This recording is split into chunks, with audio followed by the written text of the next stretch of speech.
I swear to you, that car is going like 2 miles an hour, but it sounds much faster than it is.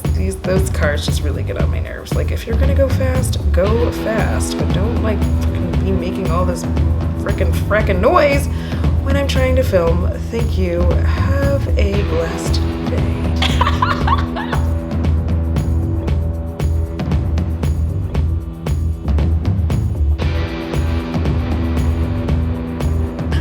What's up? It's me, Audra, and welcome back to my channel. For those of you who are new, I'm not sure how you got here, but certainly I'm glad you came. And if you are new here, well, you're in for a treat.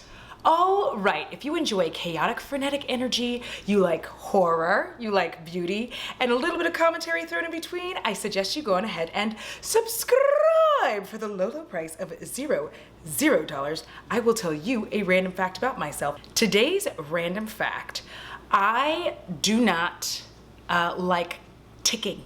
So the clock that I have here doesn't tick. And I bought it specifically because it doesn't tick. The tick, tick, tick, tick, tick. I have a lot of sensory things that go on with me, and one of them is my hearing. And tick, tick, tick, tick, ticking drives me crazy. I can also hear speakers, even though there's nothing playing on them. I can hear the underlying of it. So, for that reason, I'm very particular about the items that I put in my home, and it doesn't matter what room I'm in, I can hear it ticking. The other day I was filming and I could hear a tick, tick, tick, tick, tick, and I was trying to figure out where it came from. It was my watch, and I normally have those hidden pretty deep so I can't hear the ticking. All right, that's weird. Moving on, here are my socials. Preferably at me with photos of pets and things that pets are doing. I can't remember who, and if you remember who you are, go ahead and drop your name down there and say, it's me, because one of y'all sent me a video of dolphins watching a squirrel. They were enthralled. It was so freaking cute. Thank you for that. All right. All right, so what we're gonna be doing today, Terror Tuesday. It is Terror Tuesday, you guys. I am very excited for this Terror Tuesday. So if you don't know, and if you are new here and this is the first time you've been here, every some odd Tuesday, I try to give you a reenactment, let's say, of a horror film that I greatly enjoy. These are not particularly easy because there are some movies where it's just hard to reenact, for me anyway. I'm not good at everything. And then others, I haven't watched them enough times, but I do prep for these things. And I'm very excited by this one. We're gonna be doing Drag Me to Hell. First and foremost, spoilers! Spoilers! Spoilers! Spoilers. There are definitely spoilers, which this movie came out in 2009, I believe. So, there you go. Also, this reenactment is rated L for language, W for wind, and G for gummy, and finally B for buggy. All right, that I learned to do from Bailey Sarian. You know, I really should rate these so that you're prepared. All right, now that that's all out of the way, we're going to make yet another sad little attempt to try to put on makeup while I tell you this story, because I also have to film something else after this, and I thought it would be nice. So, here we go. All right, the year is 1969, and you see what appears to be a Latinx family, which at that point in time were not referred to as such, but they have rushed to this house, and you see them, they're very, very nervous, they're very stressed out, and you're like, what could they be nervous and stressed out about? We're gonna find out. Anyway, they carry out a boy who looks quite sickly. Quite sickly. He looks very, very ill, and you can tell that the parents are very, very worried about him. He is wrapped up in a blanket, and out of the house comes a bruja, all right? And they're like, can you fix him? He's very sick. And she immediately, without skipping a beat, says, what did he do? And the mother, of course, is like, no, he's a good boy, he did it. And then the father, being a real ass dude, says straight up, he took a silver necklace from a traveler wagon. Now, for those of you who do not know what a traveler is, they are a much maligned group of people, commonly Romani, and I never know if I'm saying that right. Is it Romani or Romani? Someone tell me. But they are often maligned for various reasons, none of which I agree with, but moving on. They are often maligned, and they are, you know, an interesting folk. They have a large, lively history, which I am also very intrigued by. Anyhow, they are a people where you don't take things, all right? You just don't. There are many things that you can do. You can ask, or you can make a deal, but never, ever, ever should you steal. So they rush the boy inside, fearful but hopeful. And you can see La Bruja is doing her magic. She is working very, very hard to remove whatever it is, we don't know yet, that's causing this issue with the boy. And she is doing all of this stuff and incantations. And you know what it looks like?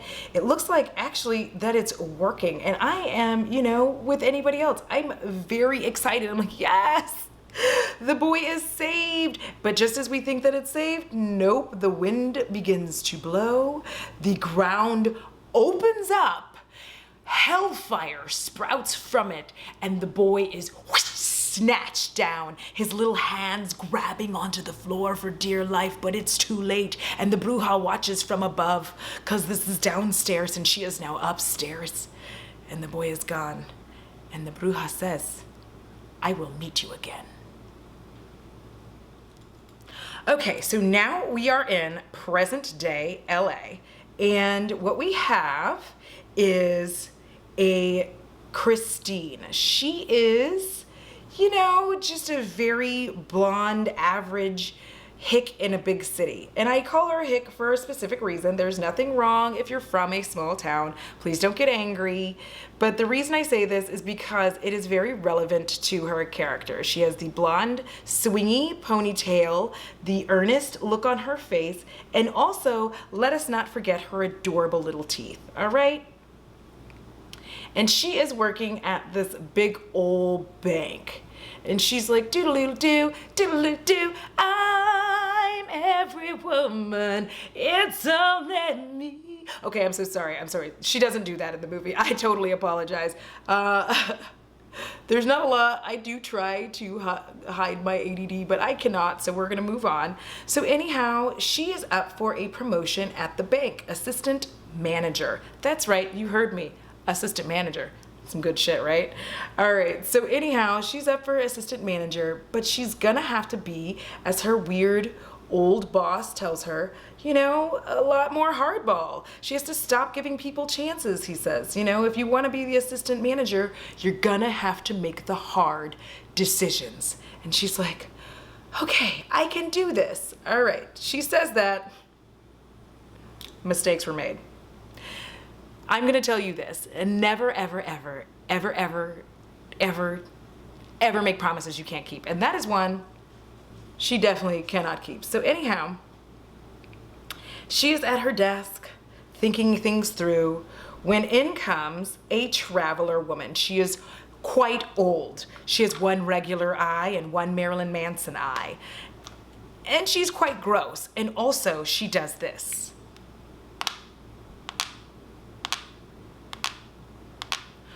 With gross, yellowed, cracked nails, which obviously is kind of, not kind of, it's a little shitty to the people. But anyways, we're gonna move past that just for this second and act like they didn't just characterize an entire group of people as being, anyways, Audra, we're here for Terror Tuesday. So she has all these papers in her hand, and she is trying to get an extension on the loan on her house. She has a payment due. She has a payment due. It's time. And you know, Christine is just a really nice, sweet, hick girl, and she doesn't want to put this old woman out of her home. So she says, you know what, old lady? Let me see what I can do for you, because she's done the extension before. So she's like, all right. And so she walks over there to go into the office, And as she's standing in that office, it comes to her again. She remembers the boss telling her that she's gonna have to make the hard decisions. You're gonna have to make the hard decisions. And so she stands there with her papers and she realizes now's that time, hard decision time. And now with renewed confidence, she walks back over to the old woman who, as the old woman was waiting, BT dubs, was just like over there eating all the candies in the bowl, and then proceeds to dump the bowl of candy into her purse, which woman after my own heart. Loved that for her. I was like, get it, girl, get that free candy. You know, you've got to do what you got to do. And free candy is a thing you got to do. So anyway, Christine goes over and says, you know, I'm really sorry. I can't do it. We've already given you 2 extensions. I really can't give you another extension. And the old woman looks so like sad and bewildered. And you think, all right, well, she's just gonna go. She throws the papers on, like her loan papers, she throws them onto the desk and proceeds to just kind of turn and like walk away. And Christine is feeling, you know, really pleased with herself because she's done it. You know, she told the old woman what's up. She stood her ground. She was, you know, a boss ass bitch. And so she's feeling good about herself. She's like, I did it. I did it. I am a boss ass bitch and I made things happen, is how she feels.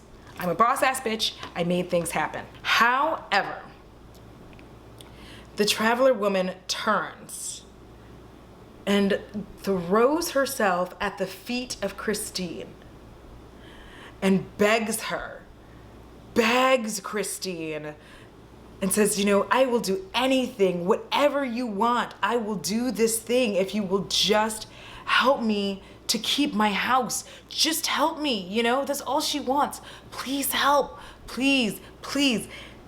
And Christine, being so Anglo-Saxon, doesn't really know what to do with this and then tries to back away from the woman. And in the process of backing away, shoves the old traveler woman's arms off, and the old woman hits the ground, and it's pretty rough, and everybody in the place is now looking. Everybody in the bank is looking at this traveler woman, and the traveler woman looks up at Christine, her good eye and her Marilyn Manson eye, and says, "You shamed me."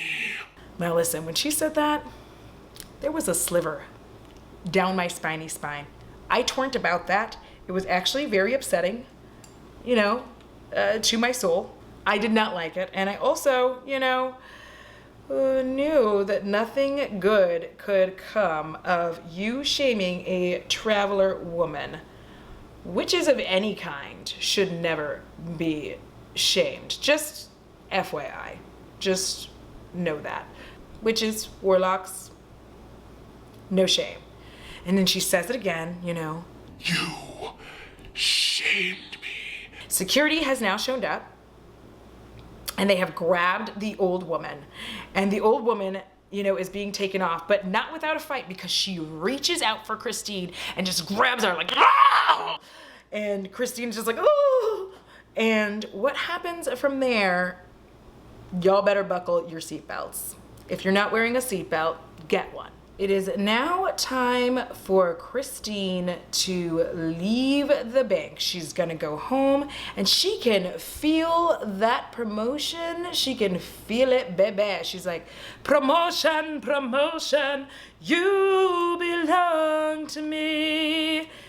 You know, I mean, that's, I guess, what she's thinking. And as she's walking out into the garage, which is, to be perfectly honest, like a blue green color.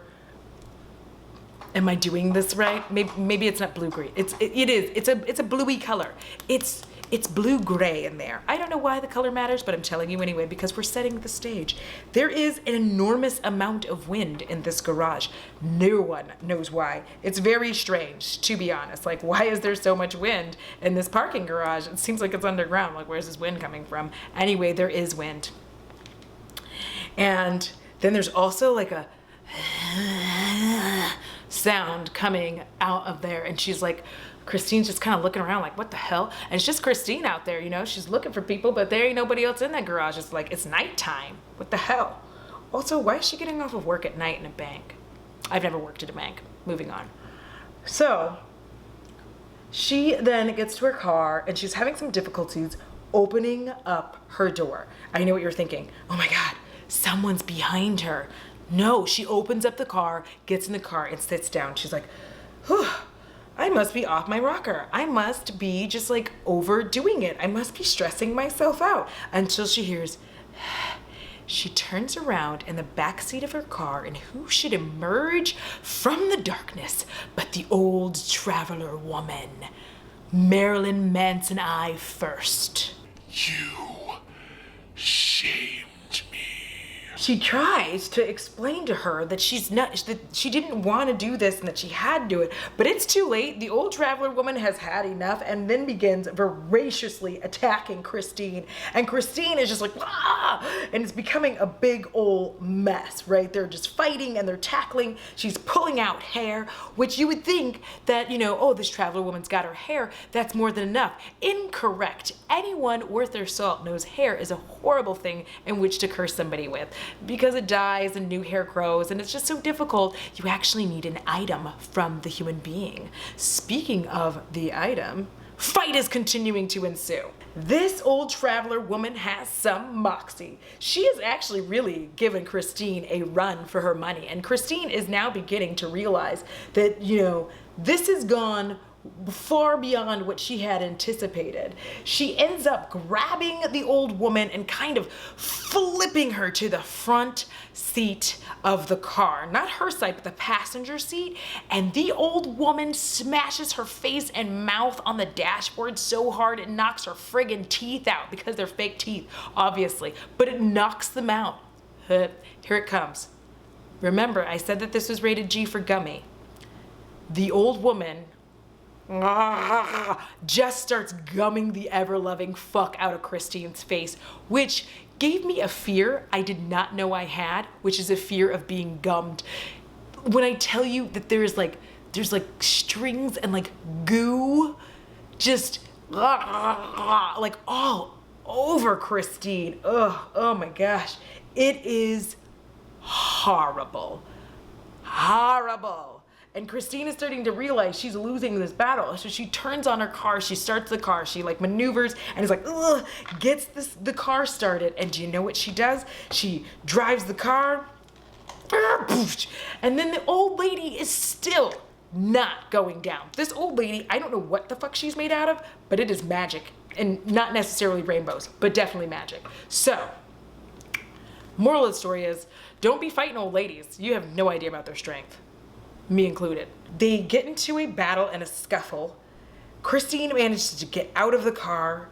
They battle some more. She knocks out the old woman, or at least she thinks she does. But then the old woman comes back a-swinging, grabs a button off of Christine's coat, and then holds it up into the air and begins saying an incantation. And as she says this incantation, so much wind blows and light falls down, and it's just like, and then she puts the button back in Christine's hand, folds her fingers over it, mysteriously gone. Now we join Christine in the aftermath of this horrific trauma, and she is with her boyfriend, who we are going to refer to as Justin, who's played by Justin Long, my secret boyfriend. And everybody's just kind of like, we don't really know, like, we can't find the lady, like, are you okay? She's like, yeah, but like, this shit was fucked. And they're all kind of like, yeah, we know. Just like, you know, if you see this old woman again, let us know. We'll take care of it. And she's like, all right, guys, I'm trusting you with this. And they're like, of course you can trust us with this. We're cops. Anyways, so she is walking home with Justin when another mysterious wind kicks up as she's walking by a psychic shop. And she looks at Justin, she's like, I want to get my fortune told. And he's just like, are you serious? And she's like, yeah, I'm serious. I want to have my fortune told. And he's just like, I can tell you your future. It's going to be, you know, with me. He's not a believer, to be honest. He's not a believer at all. He thinks that she's just being a little, overstressed over being gummed by an old woman. I would also be stressed after I was gummed by an old woman, to be perfectly honest. Very stressed. Like, there would not be a part of me that wasn't like, no, because old woman gummings are not something that happen every day. So in they go, where they meet Jas, who is... There's a lot of stereotypes in this film, I'm not gonna lie, but he's an Indian man and he tells them that it's going to be $60. And of course, her, Justin is just like, Chris, are you serious? Let's get the fuck out of here. And she's like, no, I'll pay for it. It's fine. He's like, no, I'll pay for it. And there's like a random weird moment in which he's got an American Express and Jas is like, ooh, platinum. And I don't know why. I guess it's there for comedic relief, which honestly, you kind of do need it.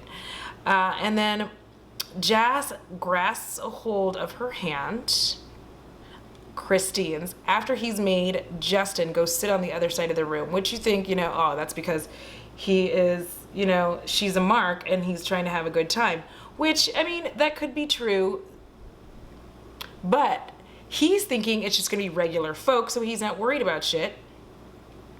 And then he can just tell them like, oh yeah, you're gonna have like a fun, wonderful future, blah-de-blue. However, as Jas is holding her hands, he is beginning to realize some shit is not good. Justin starts interrupting, but he's like, shh, everybody just be quiet. Because obviously he says like, you're missing, something was taken from you. He says that something was taken from you. And as he is reading her hand, he is starting to realize some serious shit has taken place. And I do mean serious. He's getting nervous. He's getting stressed. And then he kind of sees something like Rah! And he backs up and he's like, ah, and tells them to leave. Like, leave, you can have your money back. Let's go. And of course, Justin is just like, whatever, he was just playing us for fools. However, if you know anything about psychics, I mean, real psychics, there are marks, obviously, who you just tell them something nice. But then there are those who are either troubled or kin. And either way, because you can't read your own future, just in case you wanted to know. So either way, you just do your thing. He was not expecting to find what he found with her. Made her leave. She's in the car with Justin, and she's just like, I don't know, man. I feel like he saw some shit. And he's like, what could he have possibly have seen? And she's just like, I don't know, he knew about the button. He's like, anybody could have figured that out. She's like, I don't know, I don't feel so great. Anyway, they get to the house. She has a kitten, which comes meowing, meowing. And Justin says, I'm gonna go pick up the rental car. Like, I'm gonna go do the stuff and do all this. And she's like, okay, it really doesn't matter what he's doing because he's leaving. Now's the real fun. All right, she is in the house, bored in the house, bored in the house, bored. I'm gonna go to hell for that. And while in the house, things start getting a little wonky, all right? Shadows start chasing along the walls. And not regular shadows. It looks at first like a beautiful woman, and it culminates in a horned goat god. So sorry. And you're just looking at this like, this can't be good. And if you said that, you're correct. It can't be good. But girlfriend is definitely trying to ignore all these signs, but there's too many. And you know what? She comes from a farm, There's different things that you believe and you understand when somebody's putting a frickin' curse on you. Anyways, I'm gonna stop being such a bitch about like curses. Now this starts going on for days. In fact, at work, she even runs into like a really odd situation with her competitor at work for, you guessed it, the promotion, who is this guy named Stu, who is just a horrible kiss ass. You really want to punch this guy in the mouth because he's just being a dick. She's just had like a horrible attack, and here's Dick Face over here trying to like make her teach him something because he knows that she can't really do this right now. Like, she's just been attacked by a woman, so he's really just trying to get her at her weakest and force her to. And he's just like, well, if you don't teach me, I'll just tell Mr. Douche Nozzle, the boss, that you couldn't do it. And then she's like, ugh, because now she knows she's never gonna get the promotion if he tells Mr. Douche Nozzle. So she's like, all right, fine. And she starts teaching him stuff, but as she's starting to teach him, she hears that ticking sound of the nails on the desk. And she starts looking around. She's like, what the fuck is that? What the fuck is that? And then when she comes kind of to see what's happening, you know, she's like, and Stu's like, well, and she's like, Get your filthy pig knuckles off of my desk! these episodes don't stop happening. The boss comes out to see what's going on, Mr. Douche Nozzle, and then her nose just starts pushing blood everywhere. I could be telling this out of order, but there's so many random occurrences, or not random, but there's so many occurrences of this kind of shit going down. It's pretty intense, and you're just kind of sitting there like, you know, maybe some mistakes were made, you know? Maybe you need to go apologize to this lady, like, maybe. So anyhow, she has so many randy episodes, and it's just getting worse and worse. So she goes back to see Jas, and she's like, Jas, what the hell, man? I need this to stop. Like, what? And he's like, listen, have you been trying to contact the dark arts? Like, what the hell? And she's like, dark arts? What? Dark arts? Me? No. So after so many of these occurrences, Christine is getting like stressed the fuck out because she just cannot deal with this anymore. She needs this to end. So she's decided, you know what? I am going to go see the old traveler woman and just apologize. Like, I'm pretty sure I can just tell her I'm sorry and she will just chill the fuck out. Wrong. But that was her thought process. So she goes over to the house and she's like, I need to see her. Really, like, I need to see her. Because at first they won't let her in because, you know, she's just a random white lady. Anyways, at first they won't let her in because she's just a random white lady, but then they're like, you know what, why the hell not? Let's let her come on in and see what's happening in this bitch. So they let her in and she realizes that the old traveler woman is dead and this is a funeral. Now what happens next is not for the faint of heart. All right, prepare yourselves. Somehow the old woman dead body like grabs a hold of her and she's like pulled into the casket and then she falls back. The old woman falls on top of her and like green goo is coming out of her dead mouth, falling into the mouth and onto the mouth of Christine. And they finally get her off and it's just horrible. And now she realizes she's really fucked. Like, she can't just fix this now. So she goes to Jas, the Indian fellow that she ran into at the beginning of this movie. And she is like, bruh, I need some help. Like, things have gone awry. Now, it is at this time that Jas tells her that she has been or is being attacked by a Lamia. I'm not sure if I'm saying that right, but I think it's Lamia, which is a vengeful spirit. And he tells her that, you know, however many days it's been, that it's like altogether 3 days that she has to remove this curse. And she's like, well, how do I remove it? And he's like, well, did the old woman give you anything? And she was like, well, she gave me back my button. And he's like, okay, well, you just have to give that to somebody else. And she's like, and then what happens to them? And he's like, well, I mean, they go, but like, you're safe. She's like, I can't do that. There's got to be another way. And he's like, all right, well, try sacrifice. It has to be something near and dear to you. It won't just be like, you can't just sacrifice any old thing, because again, the Lamia is a vengeful spirit brought about by you not giving that old woman her loan. So sorry. Anyway, so off she goes, prepared to do whatever necessary to ensure that she does not have to die, one, a horrible death, and two, she can end this curse. So she gets home. She is being tormented like fuck, like so bad that it like actually like comes out at the window and bursts glass and it's just like, bah! And she's like, ugh. So now she's realizing like she has to do something. There's no more fucking around or about. So she, well, this part I'm really sorry for, but she says, here, kitty, kitty, kitty. It's her kitty, sweet kitten. And when her boyfriend gets home, Justin, he's like, do you have blood on your coat? And she's like, no, why would you say that? No, it's tomato juice. Like, tomato juice doesn't look like blood, but that's okay. He's stupid in this. And so we're all like looking a little bit nervous because this seems like, But you know what? She says she's feeling better and she is ready to meet his snooty rich parent. She's like, I can do this now. I feel so much better. And he's like, do you? And she's like, yeah. I feel great because I sacrificed our kitten. Anyway, she gets to the house. The mother, hella snooty. And she's brought a harvest cake, which, you know, I don't know shit about this either. And I live in the South, but I've also not lived on a farm. So don't come for me on that kind of shit. Be like, don't you know? No, I do not know. And of course, snooty mom is just looking at it like, whatever. You brought a cake. Like, we know what you're after, honey.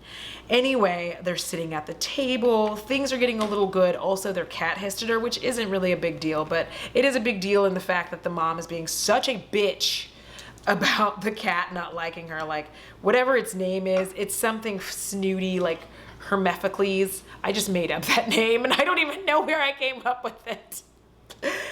Anyway, her and her snooty ass cat, they go and they're having dinner and they're talking about things, and they're talking about her raise and her getting the promotion, and she's explaining how she's the one getting it when, and everything's going so nice. It looks like, you know what? Curse lifted until the harvest cake comes out. Because she somehow managed to prove herself that she's not a lazy piece of shit to snooty mom. So now, I think she did it by saying her mother is an alcoholic, which her mother is an alcoholic. And so snooty mom was like, oh, my mom was like that, or my father, or somebody. And she's like, I wish people would just talk about it. It's fine.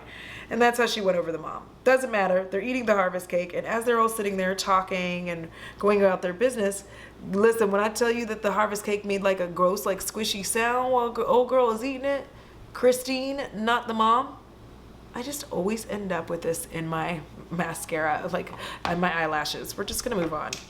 So anyway, that cake is kind of moving around. It's making a squishy noise. And Christine is not pleased by that noise. And she's starting to realize this ain't cool. So she's like, oh my gosh, what the fuck?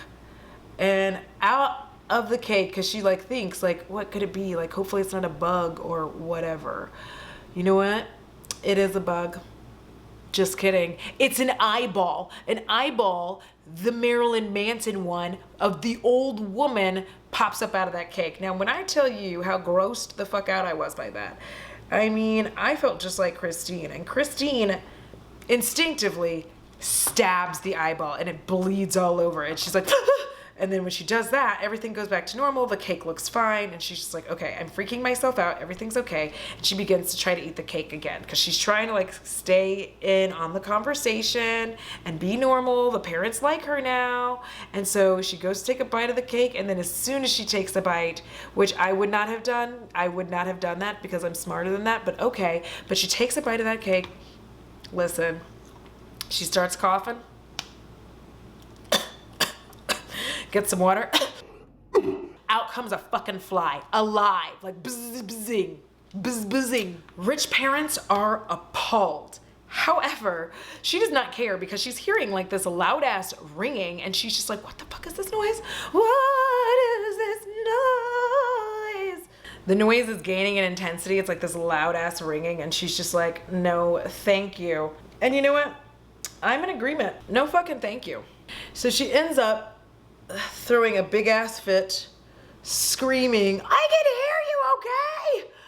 Of course, you know, nobody else knows who she's screaming at. And now she's ruined any good chance of her parents or his parents wanting her to be a part of the family because she is wild the fuck out. Of course, Justin's trying to explain, like, listen, I'm so, like, she just went through like a horrible fucking ordeal, mom, dad, mostly mom, because mom's the bitch. And he's just like, she just went through a horrible ordeal. This old woman, like, I'm just gonna take her home. So he takes her home.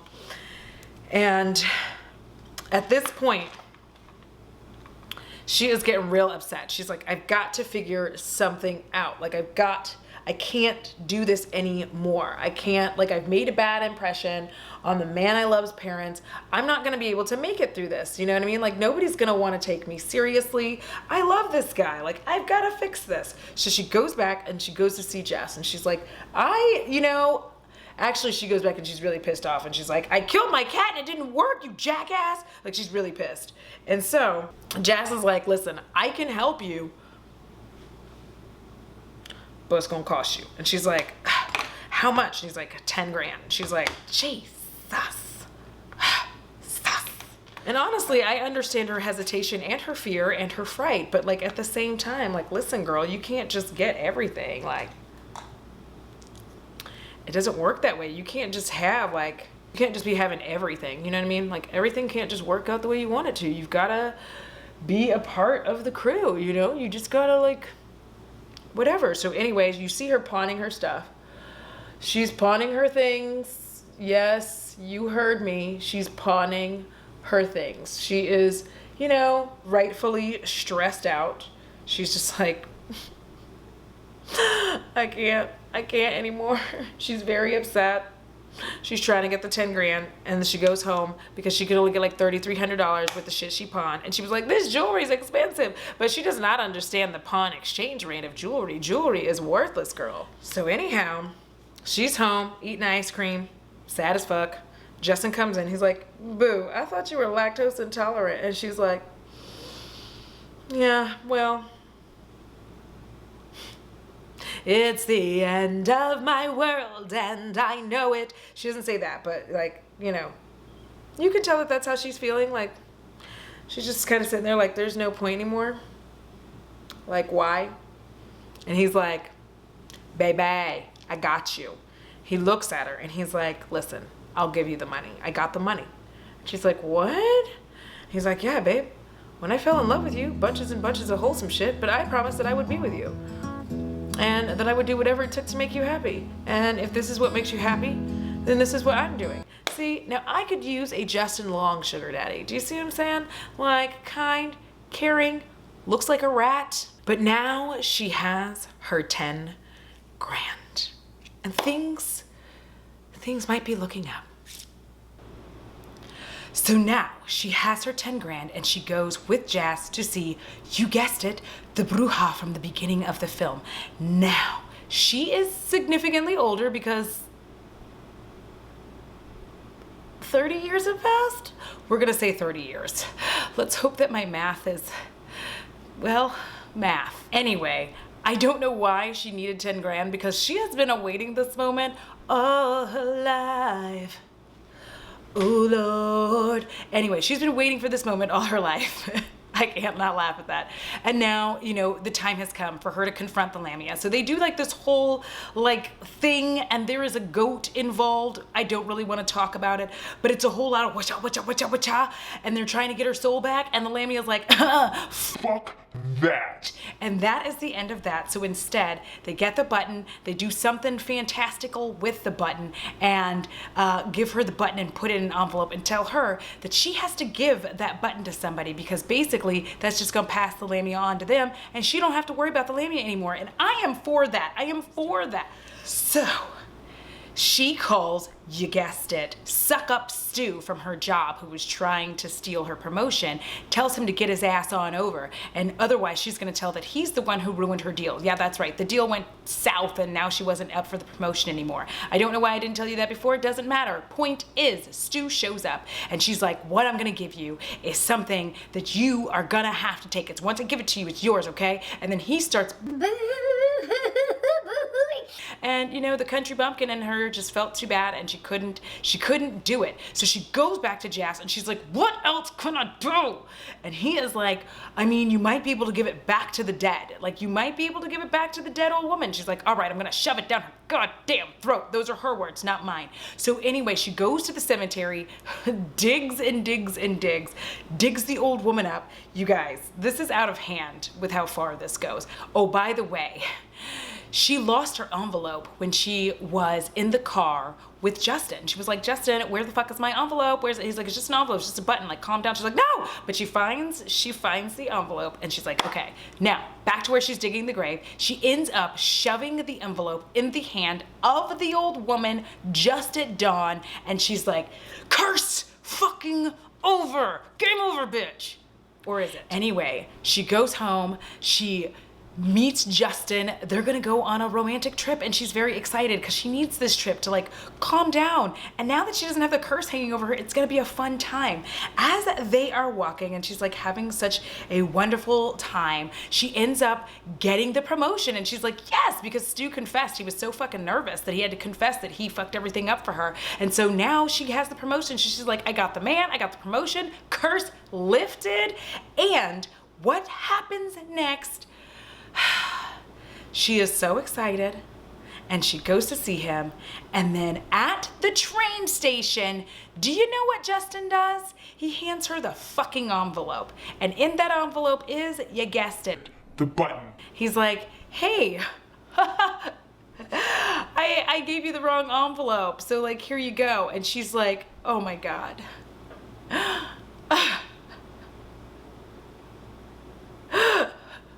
So she's like crying just like that. Oh no. And she's like horrified. Her face is just like, and then she backs away and she's like falls onto the fucking tracks. Before Justin's very eyes, fiery flames emerge from the tracks and suck her down under. And she's just like, ah! And he's just like, ah! And a single fucking tear falls down his cheek. Drag me to hell. So, how did you like that tale? This is actually one of my favorite horror films because you learn a few lessons. One, never steal from a traveler. It is a horrible ordeal. You shouldn't steal from anyone, but specifically, don't steal from travelers. 2, when someone curses you, believe it and handle up on it. 3, when you have an opportunity to pass the curse to someone else, pass it immediately, man. Don't falter, don't think about it like there's so many people who deserve these curses more than you do. Hand it the fuck off, especially Stu, who was trying to ruin her life. And 4, definitely keep a better hold on your items, especially a cursed button. She was so excited and felt like so overjoyed with what she'd done that she just didn't even realize, you know? I mean, Lamia, don't fuck around. And also, I still don't understand why that woman needed $10,000. Like, she was living still in a big house. Why did she need 10 grand? Like, she should have just done it for free. She'd been trying to fight this thing for a long time. It was a weird ass deal. Anyway, Drag Me to Hell, one of my favorites of all time. To be honest, I could watch that a gazillion and one times. And I really do. It's especially for the scene at the end where she's just dragged under. And by the way, Justin's left with a button. So like, did the curse pass to him or... And seeing as he was so pragmatic, I predict that if they had made a second one and he had the button, he would just hand it off. That would be it. And then like the second one would be him just handing the button to somebody else and then them dealing with the curse and not knowing about it. But that's my imagination. All right, that is it. That is the video. Thank you guys so much for watching. I have so much fun doing these. I appreciate all of you, and especially a huge shout out to my patrons. Yeah.